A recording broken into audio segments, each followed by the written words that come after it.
Coverage you can count on begins with a first-hand account from the man who helped a young woman after a reported attack on the Augusta Canal Trail. The 23-year-old victim told deputies she was running on the trail near Lake Olmsted when she was sexually assaulted. The Richmond County Sheriff's Office is investigating the case as an attempted rape.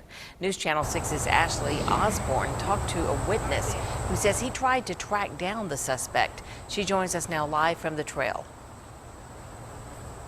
Hey, Jenny, this incident report, in it, the 23-year-old victim told deputies that she was on a run about a mile from where I am here at the Augusta Canal Trail near Lake Olmsted when she was hit from behind by a man on a bike. He groped her, grabbed her wrists, and just kept asking, "Are you going to give me something?" When she told him no, he said back to her that he was going to snap her neck. She was able to break his grip. She took off into the woods with him chasing her. When she eventually made her way back to the trail, she saw another jogger, a man in his 40s. He says that she was crying, she was hysterical.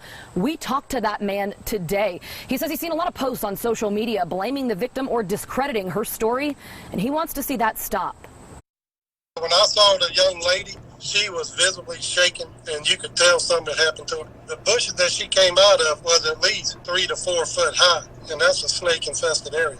I don't think she'd have took that way if he not. I asked her, I said, "Is the guy still in the woods?" She said, "Yes." And by the time she said that, about 125 yards up the road, a black male pushing a bike came out of the woods. I said, "Is that him?" She said, "Yeah." As I'm running after him, yelling for him to stop, he would look back and then he would keep pedaling. Another jogger coming the opposite way, I yell at him, "Stop that guy.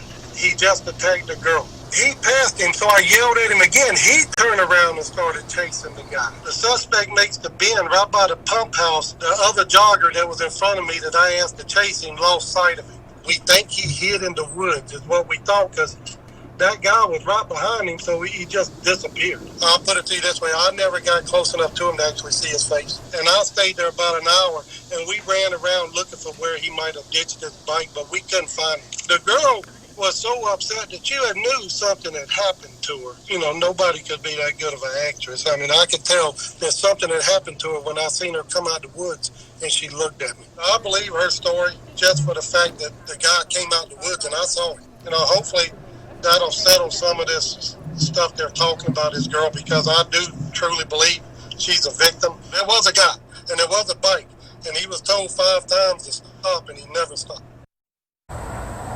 Here's the description of the suspect that the Richmond County Sheriff's Office gave us. They tell us he is a black male, height 5'9" to 5'10", weighing somewhere between 180 and 200, and then he's somewhere between 40 and 50 years old. They say he has a short, curly black beard and short hair, black hair. They say that he was wearing a red shirt, blue jeans, and a blue hat that night, and that he had a dark-colored mountain bike. If we learn anything else about that suspect, we'll share that information with you. Reporting live from Augusta, Ashley Osborne, WJBF News Channel 6.